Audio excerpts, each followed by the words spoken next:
The bells of Moscow toll in the night, and the snow turns red beneath the towers of the Kremlin. He was the first man to call himself Tsar, the father of an empire and the killer of his own blood. They called him Ivan the Terrible, but history called him something worse, because power was not his crown, it was his curse. And when the darkness inside him rose higher than the walls he built, even God looked away. In the heart of the Russian winter, a child sat alone beneath the golden domes of Moscow. His name is Ivan, son of Vasily, heir to the throne of all Rus. Yet even as snow falls softly outside the walls, the boy knows only fear. His father, the Grand Prince, lies dying, and the court of nobles circle like wolves around a wounded deer, each man whispering, each woman plotting. And the boy learns that in this world love dies before power ever does. When the bells ring for the funeral, they echo across frozen rivers and silent forests, and somewhere deep inside the child something breaks, something cold and sharp is born. They crown him Grand Prince before he can even read the prayers the nobles kneel, but their eyes do not lower, they smile with poison, and speak with knives hidden in silk. They steal his crown as food, his childhood piece by piece, until only rage keeps him alive. They beat the servant before his eyes, they mock his mother, they strip the palace of gold, and call it loyalty. The young Ivan watches, and remembers every face, every whisper, every hand that took what was his. His mother dies too young, some say poisoned, others say broken by grief and fear, and the boy is left alone among men who would see him dead before they see him rule. He walks the echoing halls of the Kremlin with no friends and no family, only ghosts and the promise of revenge. At night, he feeds the palace dogs to watch them tear apart the vermin. He throws into their cage, he laughs, when they scream, not because he enjoys it, but because it is the only sound louder than his loneliness. The years pass, and the boy becomes a shadow tall and silent, his eyes like black ice, and when he speaks the nobles listen, because even at 14 his words carry the weight of a blade. He studies the stories of kings and saints, he reads the laws of war, he memorizes the sins of every man who wronged him. And one cold morning, when the snow falls heavier than ever before, he stands before the court dressed in robes of crimson, and gold his voice, steady his hand still, and he declares himself not prince, not boy, but Tsar of all Russia. The word strikes the hall like thunder. Never before has any man spoken and lived, but Ivan speaks it as if it were born for his mouth alone. He says he rules by God's will, and that every man who questions him will answer not to the law, but to the sword. The nobles kneel, though their hearts burn with hate and fear. And as he looks down upon him, the boy, who once trembled, now feels the world tremble beneath him. Outside the palace, the peasants cheer. They call him the true son of Russia, the chosen one to protect their faith, but the boy behind the crown does not hear them. All he hears is the whisper of his mother, the silence of his father, and the laughter of those who once mocked him and now kiss his feet. Night falls over Moscow, and in the light of 1,000 torches, Ivan walks through the palace halls that raise and ruin him. He stops before the throne, his reflection dancing in the golden fire. And for the first time in his life, he smiles not because he is happy, but because the fear is gone, replaced by something far stronger. Power. And power never sleeps. The snow never melts in Moscow anymore, or maybe it only looks that way because the streets are always red. Years have passed since the boy became the Tsar, and the boy is gone, replaced by a man who trusts no one, not even God. They call him Ivan IV, but behind closed doors his soldiers call him something else, Ivan Grozny the Terrible. He likes that name, it sounds honest. He builds a new army, not of nobles, not of men with pride, but of shadows, men dressed in black, who ride black horses carrying banners marked with severed dog's head and a broom to sniff out treason and sweep it away. They are the Oprychnina, his wolves, his judges, his executioners. They ride at dawn and return at dusk, dragging prisoners through the snow, the sound of iron and screams echoing across frozen fields. He watches from the Kremlin tower, his face calm, his hands steady. He says this is justice, but justice and revenge are twins now, and no one can tell them apart. The nobles whisper of mercy. He answers with fire. Entire villages burn for the sins of one-man merchants. Vanished priests are found hanging from their own bells. And still he says it is God's work. He builds churches after every massacre and prays inside them alone, his voice shaking like the candles before him. Some nights he cries, but only when no one can see, because the terrible cannot be seen weeping. He remembers his childhood, the hunger, the beatings, the laughter, and he swears no one will ever make him feel small again. So he makes everyone else feel smaller. He forces his court to watch executions. He drinks while heads fall. He makes them toast the empire that bleeds beneath them. When one noble refuses to raise his cup, Ivan smiles gently and places a man's own crown in the fire. He says gold melts like loyalty.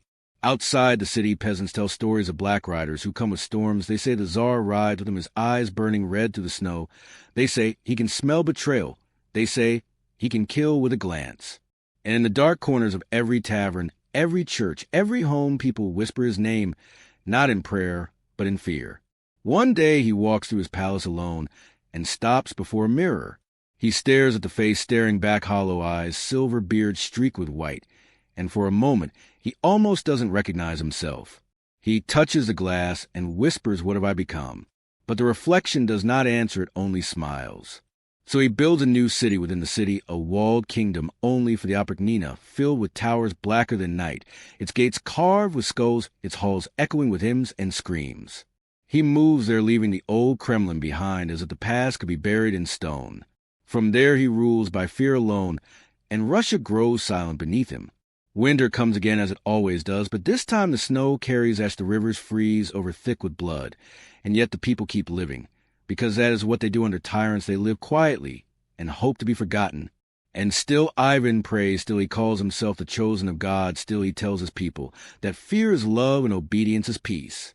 But somewhere deep in his heart, the boy who once trembled beneath the towers of Moscow is still there, watching, whispering, warning, pleading. And every time Ivan hears that voice, he orders another execution to silence it. The line between man and monster is gone now. There's only the Tsar and the echo of his rage. And the world has learned that mercy is dead in Russia. The palace no longer feels like a home. It feels like a tomb lined with gold and ghosts. Every hallway whispers his name, Ivan, Ivan, Ivan. The Tsar, the terrible, the chosen one. But the louder they say it, the emptier it sounds. Because what is a king who rules everyone and trusts no one? The boy he once was is gone, and the son he once loved has become a stranger in his eyes. The prince is kind, the prince listens to the people, the prince smiles when Ivan cannot.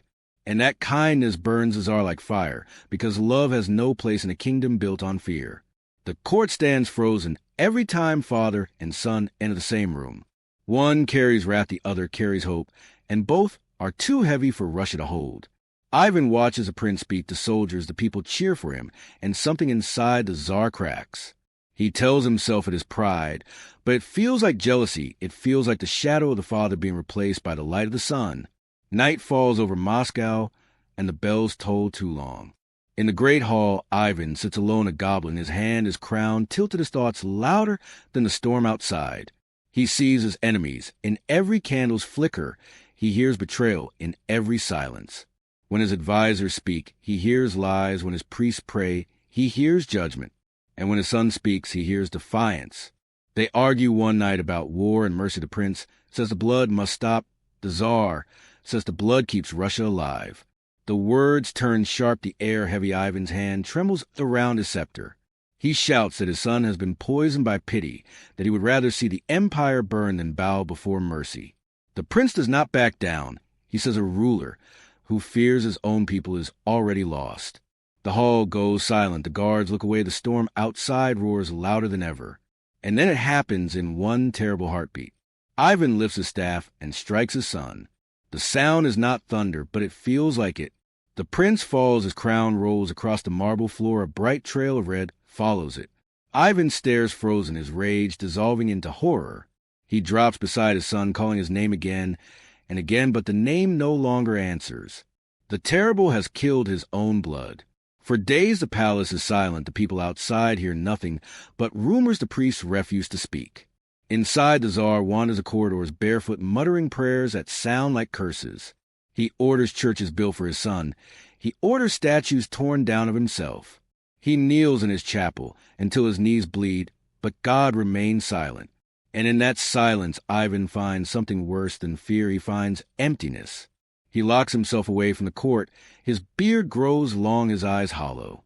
The Oprichnina still ride, but without his fire they are only shadows lost in the snow. Russia itself seems to mourn. The rivers darken the skies, stay gray, the bells toll slower, as if even metal has grown tired of his name. When he finally appears again before his people, he is a ghost wearing a crown. He tells them the Tsar answers to no one but God, yet even God has turned away. He calls himself the Hand of Judgment, but his voice shakes and his hands tremble. The people bow anyway, not out of love, but because they have forgotten how not to. And in that moment, Ivan the Terrible realizes that he has conquered everything except his own heart. He has burned every bridge until even forgiveness cannot cross. The father who wanted to be feared by all has become feared by himself. And as the snow falls again outside the Kremlin, the Tsar of all Russia sits alone, surrounded by silence. The echo of his son's last breath still hanging in the air like a curse that even kings cannot escape. The snow falls heavier now, like the heavens themselves are trying to bury the sins of Russia. Moscow no longer breathes. It whispers, it hides, it trembles beneath the weight of one man's guilt. The great Tsar walks through empty halls where every echo reminds him of what he destroyed. Once he ruled with fire, now he rules with ghosts. The Oprichniki still ride black horses through the streets, their armor dull with frost and blood.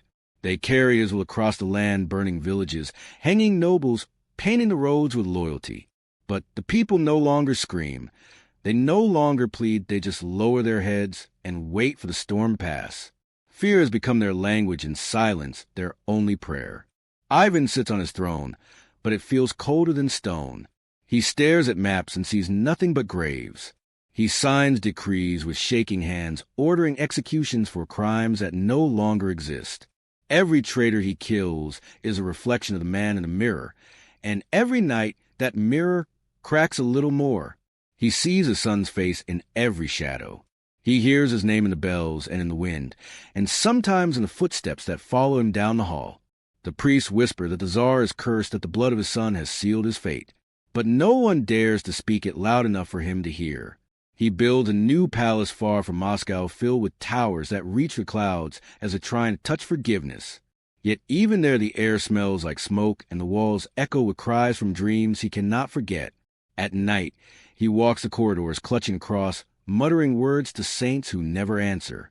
The candlelight flickers, and he wonders if even fire is afraid of him now. The boyars plot in secret, their smiles sharp as blades.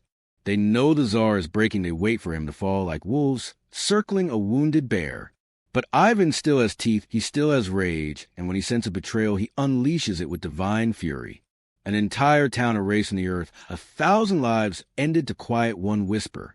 The empire shudders, but no one moves, because in the land of fear, even truth hides underground. He calls it purification. He calls it cleansing, but the land bleeds darker with every command.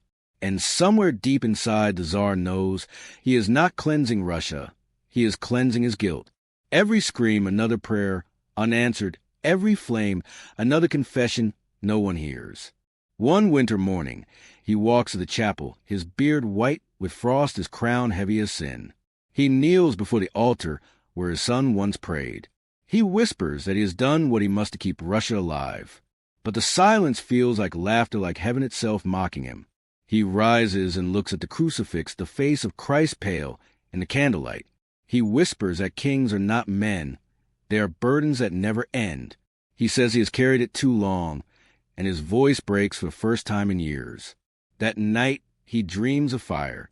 The towers of Moscow burning again, the same flames that took his wife, the same light that shone on his son's blood.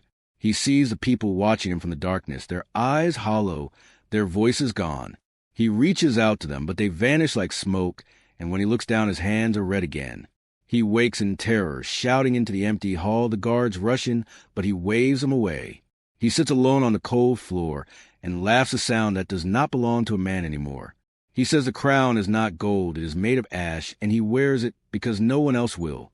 Outside, the snow keeps falling, covering the land like a shroud.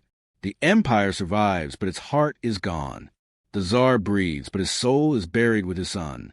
And as the dawn creeps through the frozen windows, the Terrible looks out at the white horizon and whispers, "I built an empire out of fear, and now I am the last man left to fear it." The winter of his final years comes colder than any before it. The wind through the Kremlin sounds like morning, and the sky never clears. Ivan the Terrible, man who ruled with fear, who shaped an empire with blood, now rules only himself. And even that kingdom is falling apart. He no longer commands armies, he commands memories. His throne room stands empty except for candles and dust. He speaks to his son's ghost as if it sits beside him, whispering counsel from beyond the grave. He laughs, he cries, he forgets which one he is doing. His courtiers still bow, but they do not listen, they only wait. The once mighty Tsar who made Russia tremble can barely lift his crown. He eats in silence, prays in silence, lives in silence, and yet the silence screams louder than any battle ever did. Sometimes he walks among the people in disguise, wrapped in a peasant's cloak, his beard hidden, his eyes downcast. He hears them whisper about him, calling him a monster, a tyrant, a man cursed by his own shadow. But then he hears others who say he was chosen by God to cleanse a land, that he built greatness from terror. And for a moment, he almost believes them. He returns to his chambers that night, sits before the mirror, and sees both truths staring back at him. The man and the myth, the father, and the killer, the savior, and the sinner. He touches a reflection, and the glass feels colder than steel. The kingdom he built is vast but broken. The nobles fight for pieces of it. The soldiers no longer march for faith, they march for gold. Church bells ring, but they sound hollow like forgiveness that never came.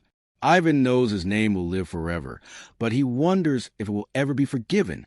One night, he summons his advisors for a final feast. They come nervous, unsure of what mood will rule the table. But there is no fire in his eyes, no rage, only something empty, something tired. He raises a cup and says that even kings must face judgment, even tsars must bow before God. The men drink with shaking hands, and Ivan laughs a thin, fragile sound. He tells them he has seen his end in dreams, that he will die as he lived with the crown still near his head.